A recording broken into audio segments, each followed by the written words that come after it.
Интернет-обзор в эфире 7 News, и с вами я, Игуль Жамалова.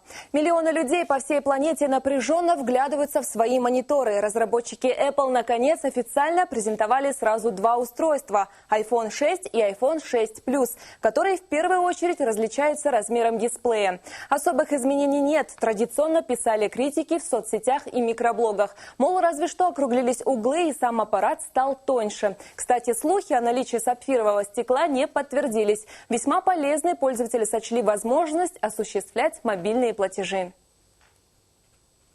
По некоторым данным, цена в Казахстане будет варьироваться от 185 тысяч до 210 тысяч тенге. Россиянам iPhone 6 обойдется чуть дешевле – около 30 тысяч рублей. Хотя последний вопрос остается спорным. Во второй половине дня российские ленты сообщили, что ввоз устройств Apple в Россию может быть запрещен. С такой инициативой в своем твиттере выступил депутат Госдумы Алексей Лисовенко. Он написал, что уже готовит запрос о запрете всей маковской продукции, чем вызвал серьезный ажиотаж.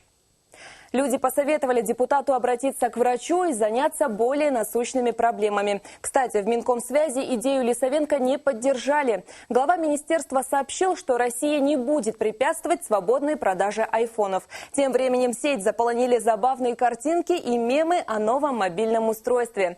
Клиентов, жаждущих скорейшей покупки аппарата, сравнили с отарой овец.